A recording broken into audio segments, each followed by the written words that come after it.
Rekan-rekan media yang kami hormati, di sektor PVML, piutang pembiayaan perusahaan pembiayaan tumbuh 1,79% year on year pada Juli 2025 menjadi 502,95 triliun rupiah. Didukung pembiayaan modal kerja yang tumbuh sebesar 8,86% year on year. Profil risiko perusahaan pembiayaan terjaga dengan rasio non-performing financing gross tercatat sebesar 2,52% dan net 0,88%. Gearing rasio perusahaan pembiayaan tercatat sebesar 2,21 kali atau berada di bawah batas maksimum sebesar 10 kali. Mencermati situasi terkini, kami akan terus meningkatkan monitoring dan komunikasi dengan industri PVML untuk meyakini bahwa pelayanan kepada masyarakat tetap berjalan dengan baik, termasuk dalam memberikan kemudahan akses pembiayaan bagi UMKM. Bagi debitur yang terkena dampak secara material dari situasi terkini dan berpengaruh terhadap kemampuan pembayaran pinjamannya, industri PVML yang terkait didorong untuk dapat memberikan relaksasi pembayaran pinjaman, antara lain dengan melakukan restrukturisasi, dengan tetap memperhatikan prinsip-prinsip kehati-hatian dan pelindungan terhadap nasabah sesuai ketentuan. Dalam upaya terus mengembangkan industri PVML dan memberikan kemudahan bagi masyarakat, khususnya segmen UMKM, untuk mengakses pembiayaan, OJK akan melakukan deregulasi ketentuan, antara lain berupa memberikan kemudahan pembiayaan bagi calon nasabah perusahaan pembiayaan infrastruktur, dan pergadaian yang berdasarkan data historis memiliki kualitas pembiayaan non lancar yang tidak material, sepanjang calon nasabah tersebut dinilai masih memiliki kemampuan membayar angsuran dan selaras dengan risk appetite lembaga jasa keuangan yang bersangkutan.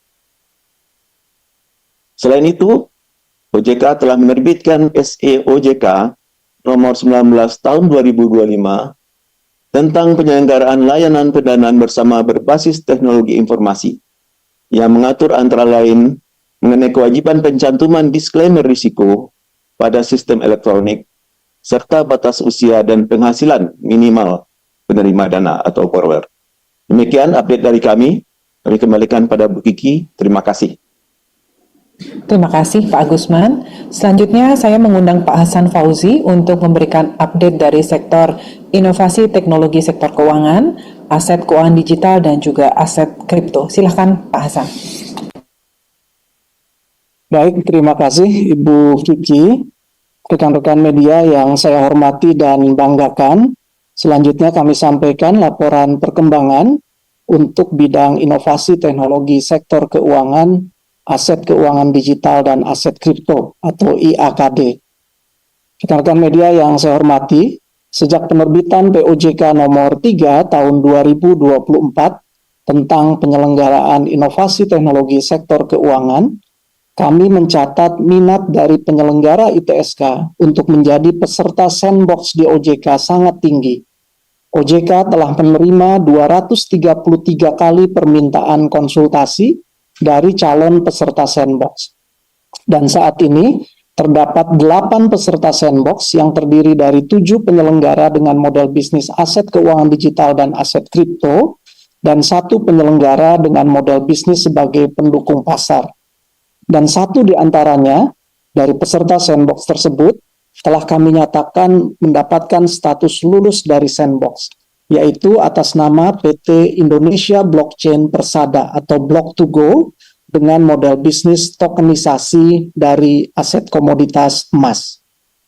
Per Juli 2025, terdapat 10 penyelenggara ITSK dengan model bisnis PKA atau pemeringkat kredit alternatif, dan ada 20 PAJK, penyelenggara agregasi jasa keuangan, yang terdaftar secara resmi di OJK dan telah berhasil menjalin 1.172 kemitraan dengan lembaga jasa keuangan dari berbagai sektor lainnya, seperti dengan sektor perbankan, perusahaan pembiayaan, perasuransian, perusahaan sekuritas, pindar, lembaga keuangan mikro, dan juga pegadaian, serta melakukan kerjasama dengan para penyedia jasa teknologi informasi dan juga penyedia sumber data.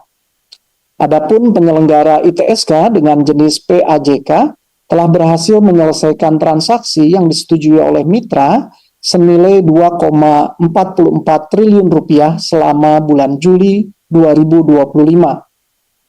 Sehingga secara akumulasi telah tercatat total nilai 15,09 triliun rupiah year to date untuk sepanjang tahun 2025 ini. Dengan jumlah pengguna PAJK terus bertambah, tercatat sebanyak 13,1 juta pengguna yang tersebar di seluruh wilayah di Indonesia. Selain itu, kami mencatat jumlah permintaan data skor kredit atau inquiry dan hit yang diterima oleh penyelenggara ITSK dengan jenis pemeringkat kredit alternatif selama bulan Juli 2025 tercatat mencapai angka 18,45 juta permintaan data. Dan secara total telah mencapai angka 105,78 juta year to date untuk sepanjang tahun 2025 ini. Hal ini tentu menunjukkan bahwa kehadiran layanan dari penyelenggara ITSK, baik PAJK maupun PKA ini, telah mampu berkontribusi secara signifikan dalam peningkatan kegiatan maupun pendalaman pasar di sektor jasa keuangan. Di sisi lain juga mampu meningkatkan inklusi pemanfaatan produk dan layanan jasa keuangan. Di sisi lain, terkait dengan aktivitas perdagangan untuk aset kripto di Indonesia, kami mencatat per Juli 2025, jumlah konsumen terus berada dalam tren peningkatan, yaitu tercatat 16,5 juta konsumen.